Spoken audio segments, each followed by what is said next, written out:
他今天要讲到呢，就是主要是基于一些 Tesla 的一些就是长期的研究项目讲电池的寿命我觉得他讲了很多次这个电池寿命，现在已经远远超出我们期望。比如说，比如说那个汽车上用那个电池板可以。I'm not sure people can hear me. Yes. Okay. Go ahead. I hope so.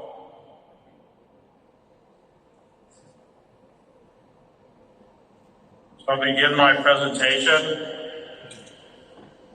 I'm not going to talk about high energy density batteries or silicon containing batteries or solid state batteries or sodium ion batteries. I'm going to talk about long lifetime batteries.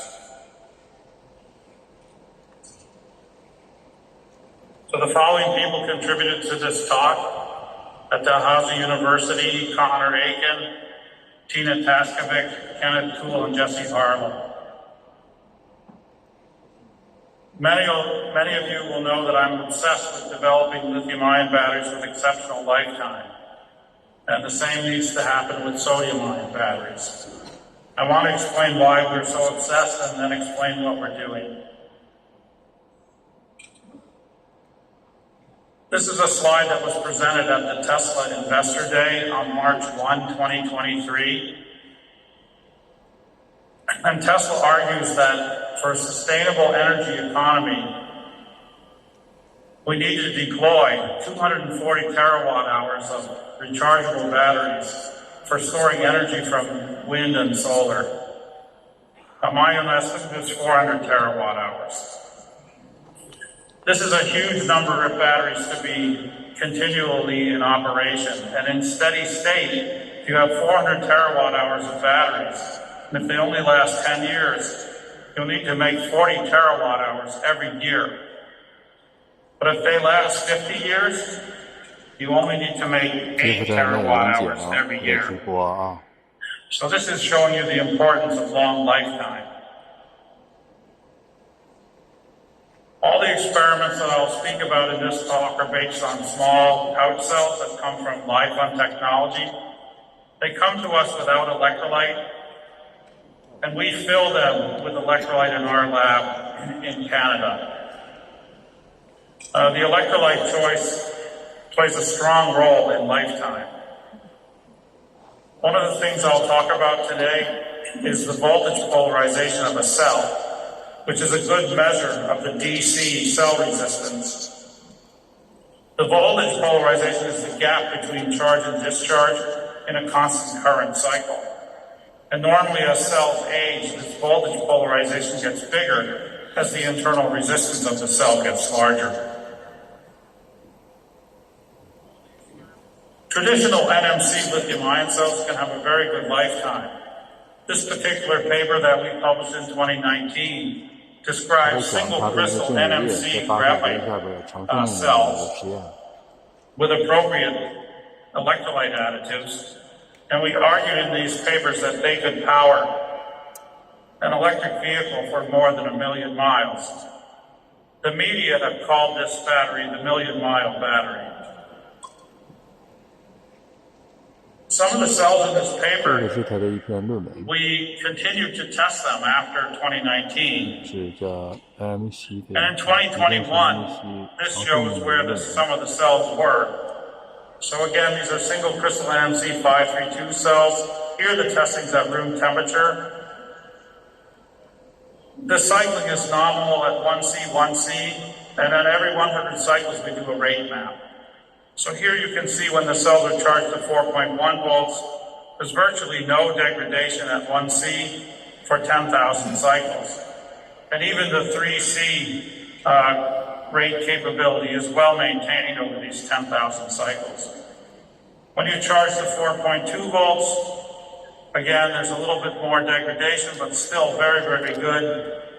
And at 4.3 volts, the degradation is a little bit stronger again. But even the 3C rate capability is maintained fairly well. So if these were in a vehicle of a 400 kilometer driving range, these 10,000 cycles represent 4 million kilometers of driving. Now I want to show you what happens to this particular cell in the time period between 2021 and now. It's continued to test. And I'm just showing the 1C cycles now. It has 16,500 cycles and over 5 years of testing. About 93% original capacity retained, and virtually no increase in the internal resistance of the cell.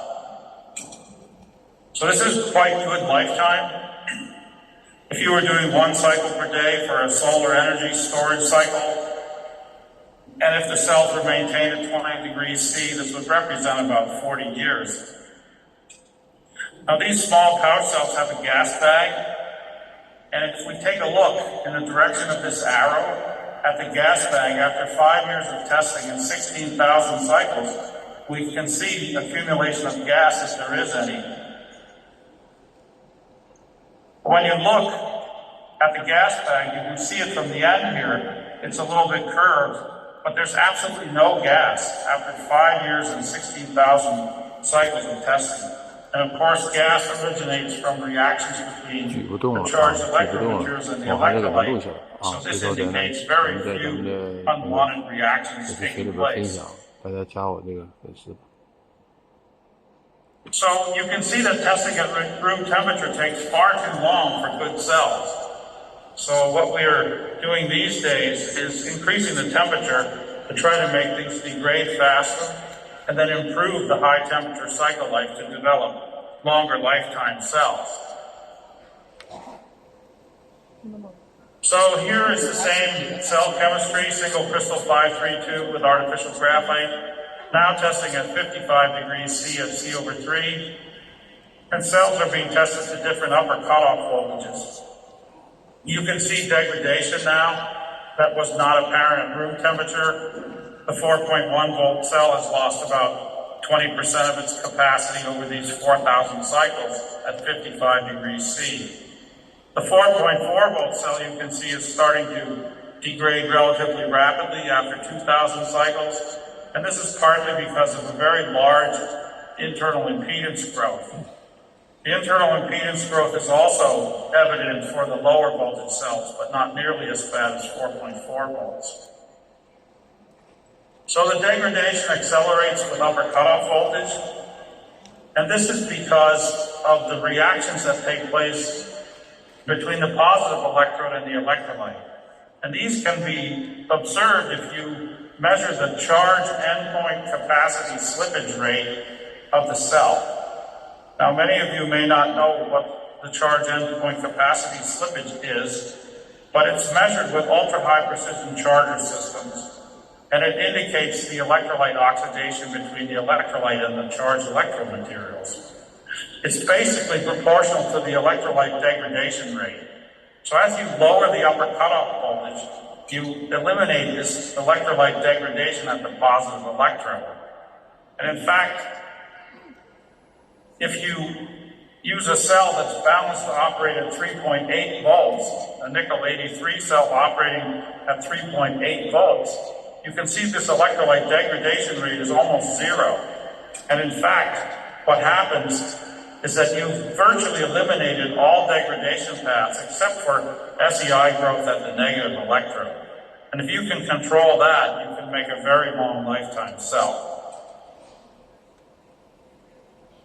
So what do I mean by balancing an NMC to operate an NMC cell to operate at low voltage? So what we mean here is we only add enough graphite into the negative electrode so that when the full cell reaches 3.8 volts, the graphite is virtually filled, so the N to P ratio might be 1.05 at 3.8 volts.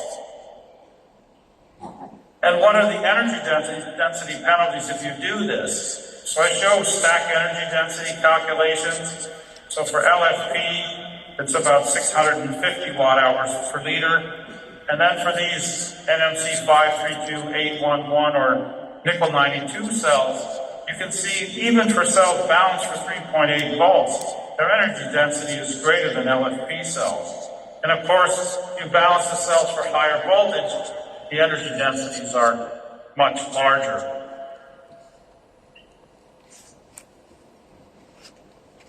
Now, once you've designed cells for low voltage, you can use the LiFSI electrolyte salt. LiFSI starts to corrode aluminum at 4 volts or thereabouts. And if you operate at 3.8 or 3.9 volts, pure LiFSI salt is fine. And it's far more thermally stable than LiPF6 salt and creates a better SEI on the graphite electrode. So here's some data for 70C C/3 testing. We'll start with the black crosses. These are LFP cells with LiPF6 electrolyte salt. The blue crosses are LFP cells with LiFSI electrolyte salt, and you can see the improvement by switching to LiFSI. Now these NMC 532 cells bounce to 3.8 volts with LiPF6, the black circles, much enhanced capacity retention compared to LFP. And when you switch to LiFSI, the blue circles, you can see these NMC cells bounce for 3.8 volts are lasting 1.5 years, 2,000 cycles at 70 degrees C. So this is showing you that LiFSI brings substantial advantages to lifetime in cells operated at high temperature. And this again comes to the point, that some people think LFP cells give longer life than NMC cells. And this is really not the case. We discovered a new electrolyte solvent called DMOHC. You can see it here. And using this electrolyte solvent, lifetimes can be further improved. You can read about this electrolyte solvent and the use of LiFSI in these 2 papers. And this graph shows testing at 85 degrees centigrade for cells with DMOHC in the electrolyte and LiFSI, the black data. That's about 1 year of testing at 85 degrees C for these single crystal 532 graphite cells balanced for 3.8 volts. Well, you can see here the traditional solvents, ECDMC, with LiFSI, they work well at 85C, but they're starting to fail much earlier than the ones with DMOHC. Just for your information, Tesla has patented the use of DMOHC as an electrolyte solvent.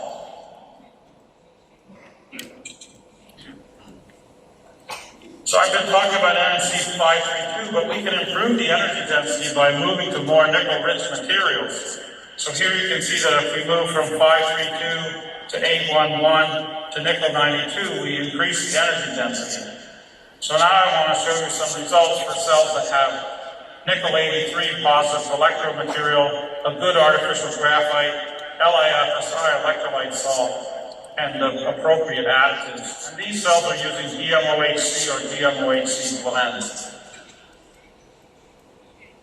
So here's a graph showing testing for over 1 year, and for a cell at 70 degrees C, it's operating at C/20, and the reason is that pure DMOHC is very viscous, and it cannot support high rate cycling even at 70 degrees C. So we operate at C/20, but still, over 1 year of testing with virtually no loss at 70 degrees C is incredibly impressive. And if you look at the fractional polarization or the impedance growth, there's absolutely none. It's really incredible. So to make a system that can operate at room temperature, you need to blend DMOHC with other solvents. And that's what we've done here. We blended DMOHC with other solvents. So these are nickel 83 cells operating at 3.8 volts or 3.9 volts, again at 85 degrees C. These are running at C/3, and they'll operate at room temperature as well. So you can see at 3.8 volts, virtually no loss over these 5,000 hours, or over 1,000 cycles at 85 degrees C. At 3.9 volts, it looks like there's some degradation about to take place after 400 cycles, or about 2,500 hours. So these cells, the data is incredible. And how long would they last at room temperature? That's the question. So if you want to ask how these low voltage NMC cells stack up against so-called million-mile chemistry, you take a look at this graph. Here's the standard NM single crystal 532 cells with LiPF6 operated at 4.3 volts at 40 degrees C and C over 3. And here's the nickel 83 cells operating at 3.8 volts with LiFSI. Absolutely flat. But this is the normalized capacity. There's an energy density penalty, of course, when you work only to 3.8 volts in a cell balanced to 3.8 volts. So if we take a look at what happens and we plot the actual cell capacity for cells with roughly the same volume and mass, what you see here is the nickel 83 cells start with a lower capacity and a lower energy, obviously, because they're only going to 3.8 volts. But eventually, if they continue going in a straight line, they will cross over the data for the 532 cells. So at 9,000 cycles, the 532 cells have been operating for 7 years. So it will take about 6,500 cycles, or about 5 years, for these nickel 83 cells to cross over this other data. And the question is, do you believe that these will follow this straight line? Are manufacturers and users willing to go ahead based on 1.5 years of testing and hope to beat the million-mile chemistry? And I'll note that LFP cells are nowhere near this level at this time. They're just nowhere near this red graph. So if you're sitting in the audience, you should be thinking about some of the drawbacks of what I'm showing you. For example, we're wasting a lot of lithium in these low-voltage lithium-ion cells, and lithium's expensive. So if you recall, the dominant loss mechanism is inventory loss through negative SEI growth. And I'm going to talk now about NMC 532 cells with a 3.8 volt balance. So here's all the lithium that we're wasting in the cathode material that we're not using. But if the main loss is negative electrode SEI growth, what will happen then is through inventory loss, the graphite electrode will continually shift to the right as the cells age. And what that means is there's extra capacity in the negative to accommodate more lithium. So that means if you charge the cell appropriately to slightly higher voltages as the cells age, you can maintain the capacity of the cell. So if you do this at the appropriate rate, you can do this without lithium plating and maintain the capacity. So it's really kind of cool. This excess positive electrode acts as a lithium reservoir.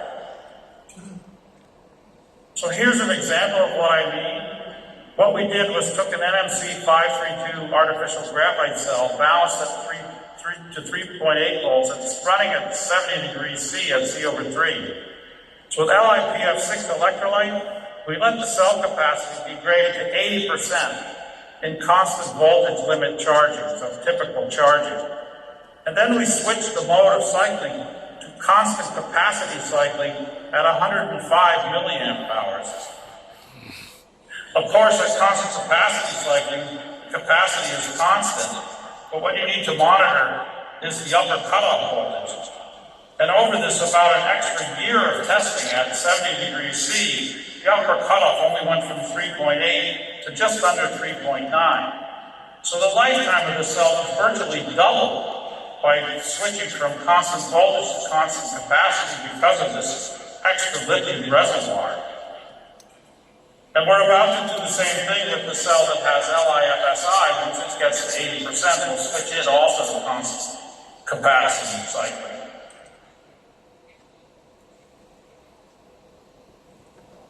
Another thing that you'll notice is that the cells I showed today are low capacity cells.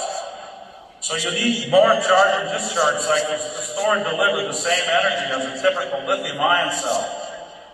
So what we did here was plot the normalized energy stored in a cell as a function of the total amount of energy delivered in megawatt hours per liter as the cells charge and discharge.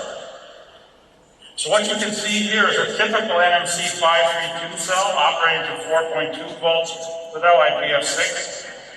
At 55 degrees C, it would reach 90% of its original storage capacity after it's delivered about 0.6 megawatt hours per liter.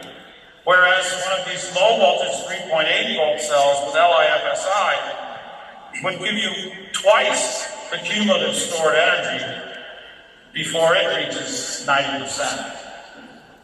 So the point is that you can store much more energy over the life of the cell using these low voltage balanced cells. You'll store at least double the cumulative energy of the 4.2 volt cells. And you can use this constant capacity cycling mode that I mentioned on the previous slide to extend the lifetime even further. So this type of strategy is just hold true at lower temperatures also. And then of course, the low voltage cells cost more on a $1 per kilowatt hour basis than LFP cells or normal NMC cells balanced for 4.2 or 4.3 volts. Of course, but they'll last an incredibly long time and much longer than traditional lithium-ion cells.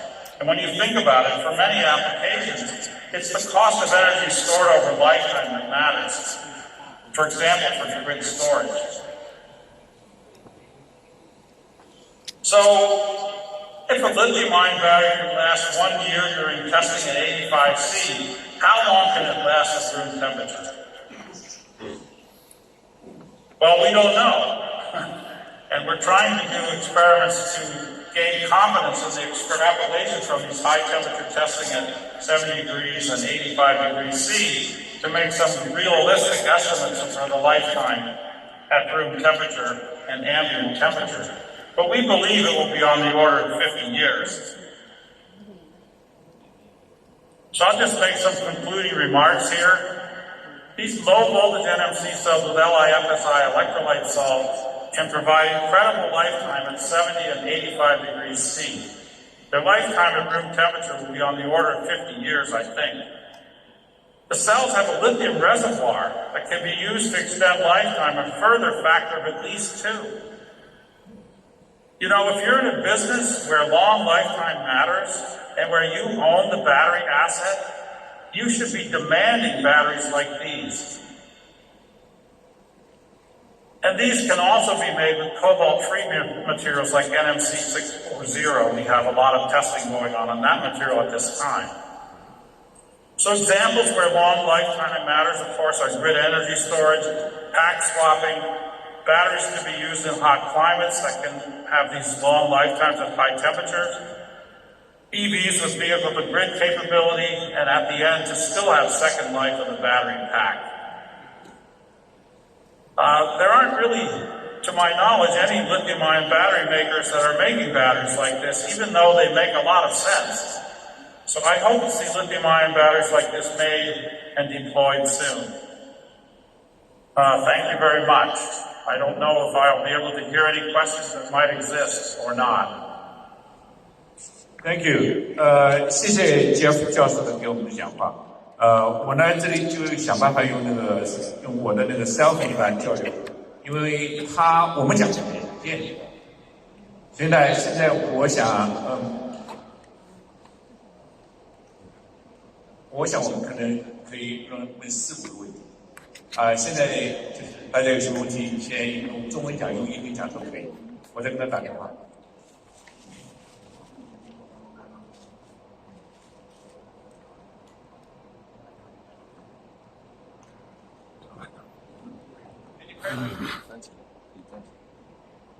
I could not hear anything that's being said on the conference floor. 我可以提问吗？ If there are questions, I can't hear them at all. 在这里。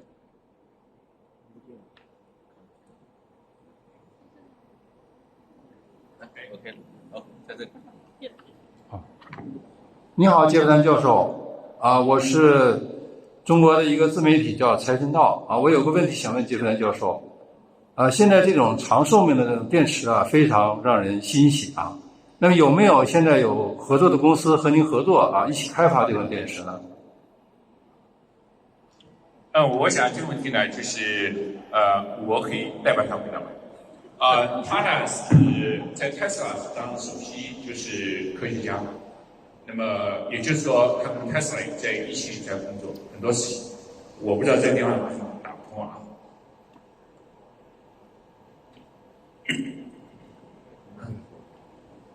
打了一次又一次。就这个公司，就 Tesla 也跟他合作，另外还有一些材料公司也在跟他合作。那么这些合作对象呢，可能不方便公开。那么另外我们知道我们这个立方图鉴也在跟他合作。你刚才没听那个教授讲的，就是他的电池都是立方给的。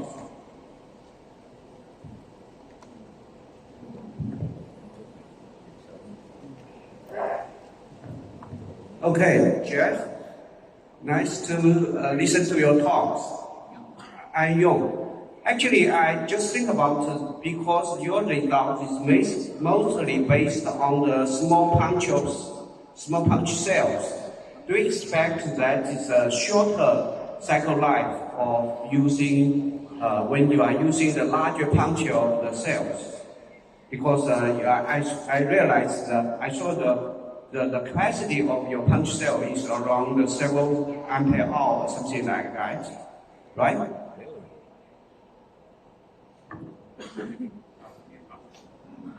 听不见。他那听不到。这个反正这是很麻烦的事情我跟他。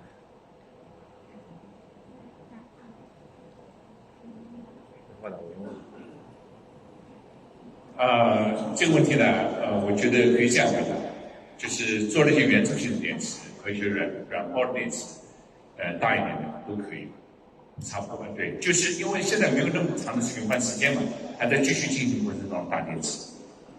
从理论上来讲呢是一样的，没什么区别。对，因为它不产气影响，不产生内部的压力，所以这个就是还是很不错的。温度分布是因为快餐才放到可以小电流循环电，就是1个 C 没什么问题。3个 C 其实也可以。没法打通电话，我只能给湖州了啊。另外还有什么问题？大家总会打通了吧？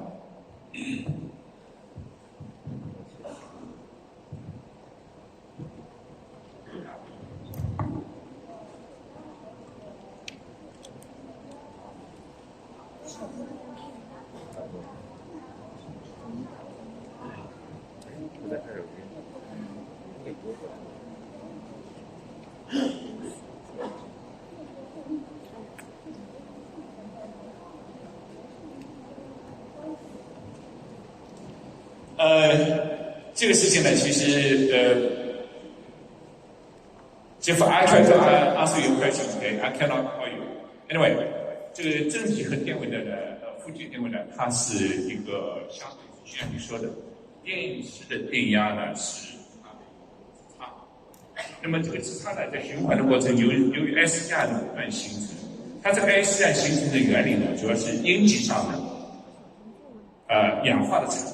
这些氧化产物呢，就是 migrate 就挪入到这个负极上，完了形成 S 价的一些就是不必要的 S 价次增长。这个过程呢，就使得电位呢有点变，也就是 Jeff 教授刚才讲的，为什么从恒电压的方式充电就变成capacitor 那个方面的充电来讲。那么具体要讲这个东西呢，我觉得我们都可以讨论，好吧？因为这个东西其实就是一个相对值。另外呢，它这个锂离子电池呢，主要是循环的过程呢，这个 window 就是一个窗口，窗口在移动呢，电位肯定是在移动。那么这就是 Jeff Dahn 为什么要用这个恒电位的这种方式改到恒容量的这种方式，那么使得这个循环的寿命呢更长。我们可以，我这边有一个问题，就是我听Jeff 教授讲的，他的主要的工作特色是一个是电压比较低，只有3.8伏，另外一个他有提到电解液的影响，那么它这个电解液的这个失效，主要是有哪些机理？谢谢。好像要接通了啊，接通让他自己来回答这个问题，否则我又给光太好了。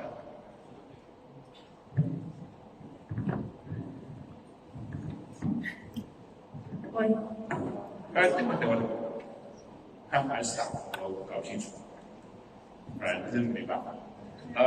就是电解液啊，你说电解液和那个就是它的寿命是吧？它不是后面讲了一个就是电解液的主要呢就是电解液是未氧化，另外呢还有呢在高电压下呢晶体晶粒它不断的破碎。他刚才讲的那个就是阴极的单晶体，所谓单晶的这个东西啊，颗粒比较小，不太容易破裂。在破裂了以后呢，会引起更大的阴极材料和电解的相互作用，尤其在高温下，这时候的反应呢就是比较多。那么电解液呢，它这里用的你看，它要的是2%的VC， 还有1%的 DTD。那么最后呢，这个还是不能解决高温下的问题。在常温下可以，所以高温下呢，你会看见它加了另外一种武器，也就是Tesla现在patent的这个东西叫什么 ？DMOHC。这个东西呢粘度非常大，但是呢高温的稳定性非常好，同时对负极是件好事。但这个东西呢由于粘度很大，所以呢会产生很多不必要的副作用，比如说电解液。它的润湿问题，比如在隔膜质上的润湿问题，比如在阴极和阳极当中的润湿问题，都有这个问题。所以呢，Jeff Dahn教授刚才讲的都是一些比较高温的，40度啊、70度啊、85度啊，好吧？我简单就讲这个，因为他不在乎，没办法，我来回答问题。喂。Hi. Sorry, can I go? 大家好，你好。我们是一个印度的化工公司，我叫当坤，不好意思，我说英文。My question is, it was a very enlightening session to see how battery lives can be improved. My question is a little towards sustainability. What work is Tesla or Dr. Jeff doing on making the material sustainable? Is there any work being done on using biopolymers or biochemicals like chitosan or cellulose in being used in these batteries instead of graphite? Is my question clear? I think the problem is pretty clear. Let me just emphasize this material. Any other biomaterials or nothing? No, absolutely. Thank you.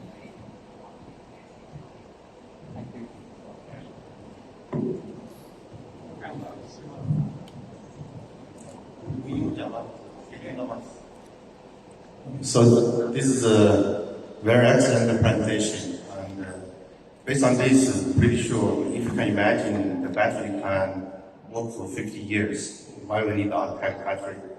This kind of triggers a lot of concern. When we just listen to presentation from Ouyang, we need to develop different grade anode, the cathode, blah, blah, solid state. We really need that.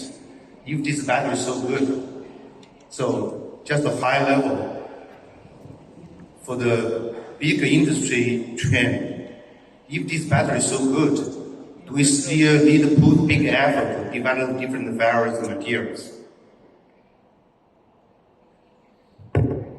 这个问题就要让杰夫教授自己回答，我不太想回答这个问题。我觉得这个电池是够好，但是就像欧阳教授刚才讲的，还有安全性啊，还有一些其他的问题，所以当然要用新材料，新材料越多越好，多多益善。The last two questions. 没有。我对这个DMOHC 的这个新添加剂也非常感兴趣。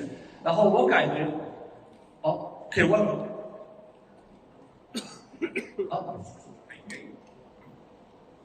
这个 DMO-HC 这个新添加剂，我看它的结构是在 DMC 的基础上，然后改善内容添加剂。那我想请问一下，因为 DMC 其实是一个比较不稳定的一个溶剂，如果比起 DEC 这样粘度更高的溶剂，那我想有没有这个 DMO-HC 和 DEC， 或者说和比方说2个 DEC 拼起来的溶剂比较的这样的数据呢？如果说把 DMC 换成 DEC 的话，那它的稳定性不是应该更好吗？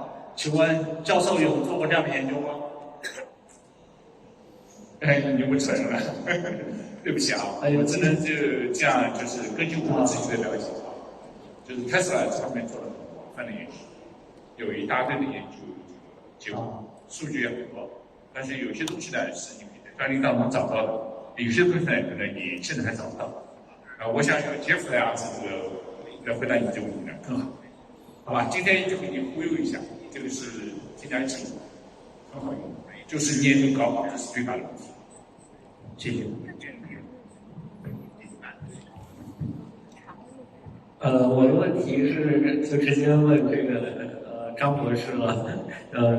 刚才Jeff有提到这个磷酸铁锂它的相关性实际上不如这种低压的这种 NMC 的电池，这个主要是什么原因呢？